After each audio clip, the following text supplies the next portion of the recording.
Halo semua anak-anak kelas 4 yang ada di rumah, berjumpa kembali dengan Miss Dewi dalam pelajaran tematik. Nah, kali ini kita akan belajar di tema 7. Anak-anak sudah dapat modulnya dari sekolah, ambil buku modulnya tema 7, Indahnya Keragaman di Negeriku.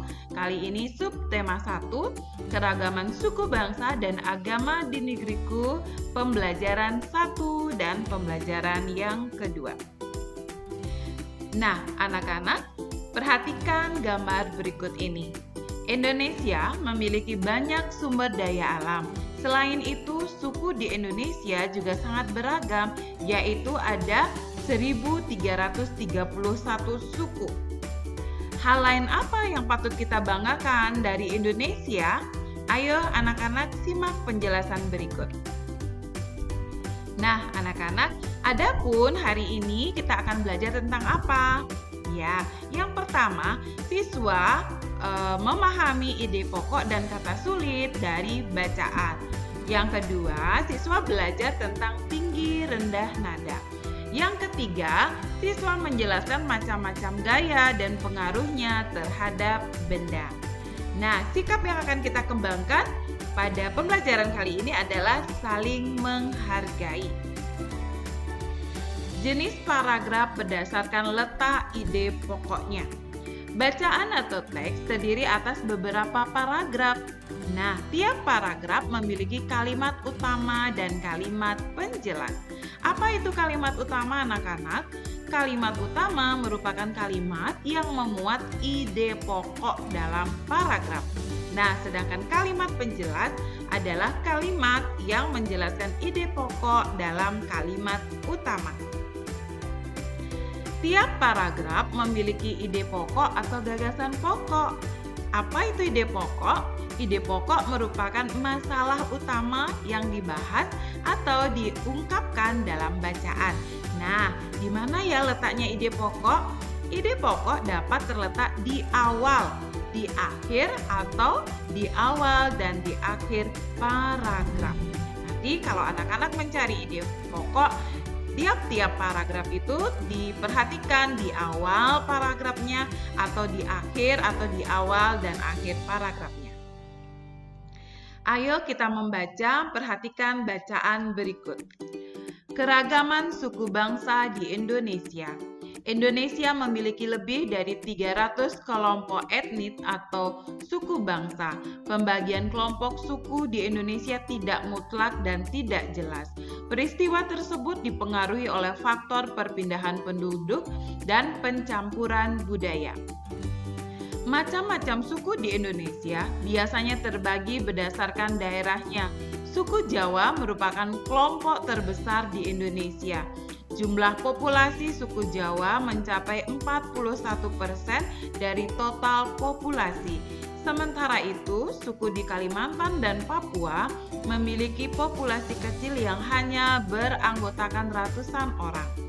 Ada beberapa suku terbesar di Indonesia, di antaranya suku Jawa, suku Sunda, suku Betawi, dan suku Madura.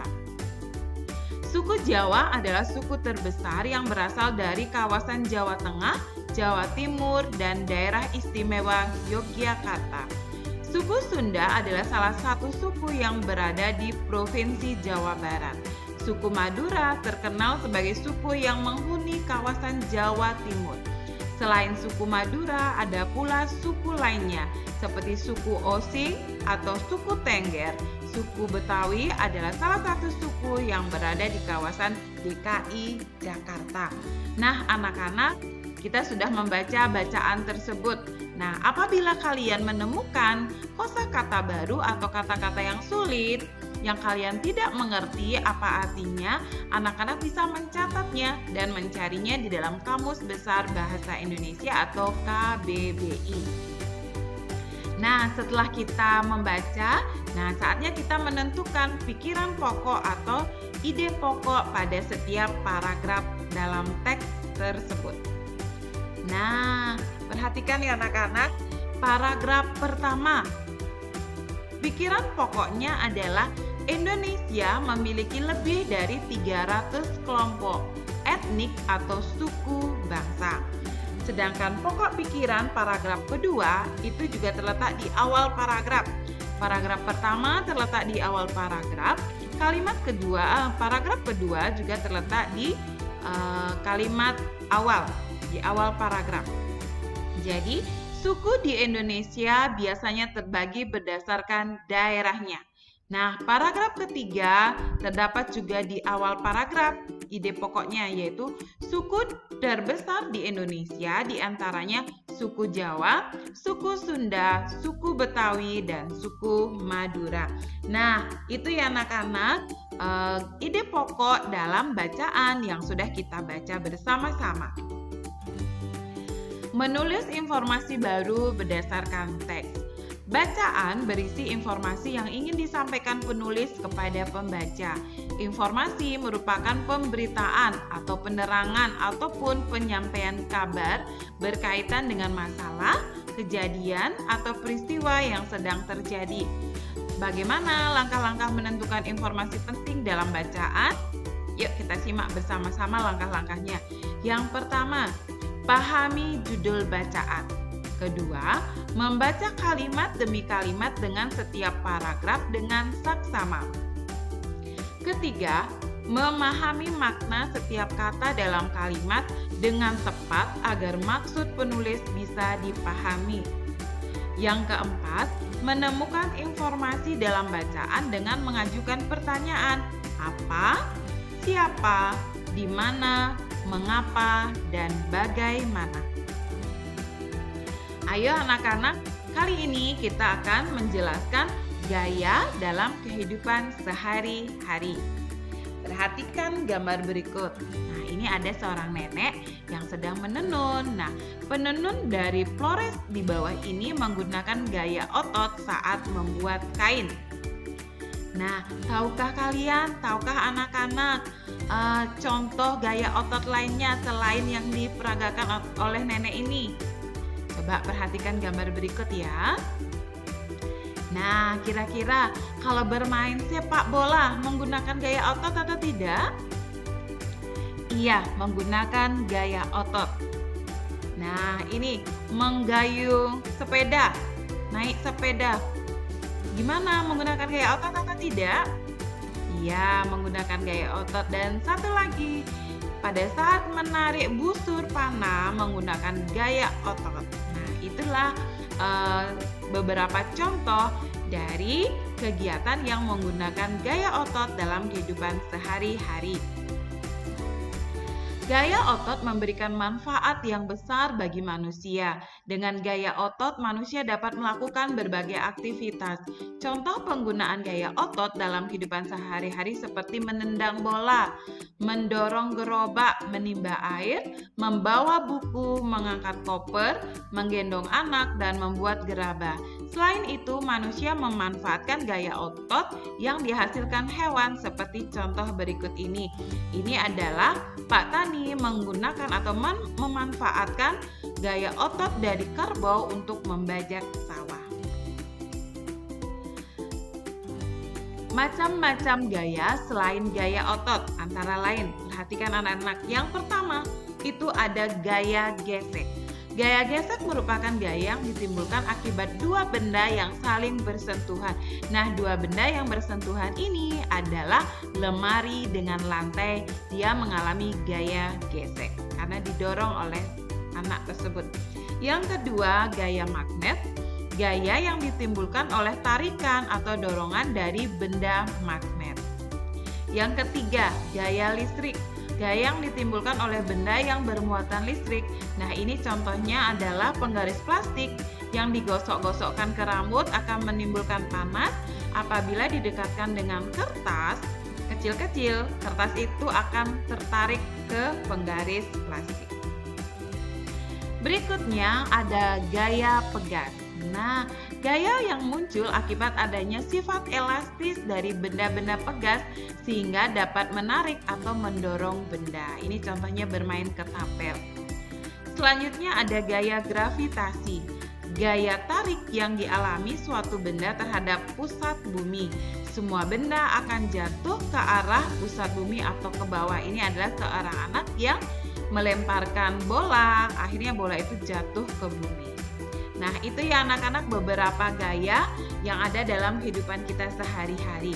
Nah, anak-anak tadi kita sudah belajar bagaimana tentang keragaman yang ada di Indonesia, keragaman suku. Nah, selain keragaman suku, Indonesia juga memiliki keragaman yang kita lihat dari tarian dan lagu daerahnya. Ini beberapa tariannya ya anak-anak. Nah, kali ini kita akan belajar lagu daerah yang merupakan kebanggaan dari bangsa Indonesia. Salah satunya adalah lagu Anak Kambing Saya. Ayo anak-anak kita nyanyikan bersama-sama lagu ini.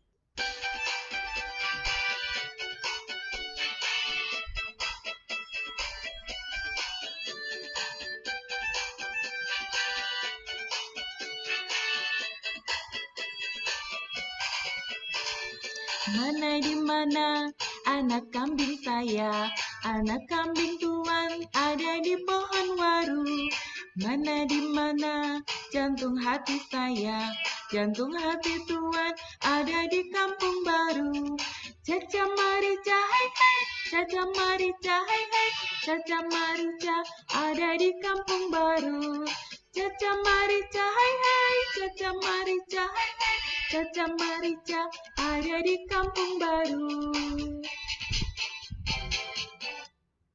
Nah, anak-anak, kita sudah menyanyikan lagu Anak Kambing Saya.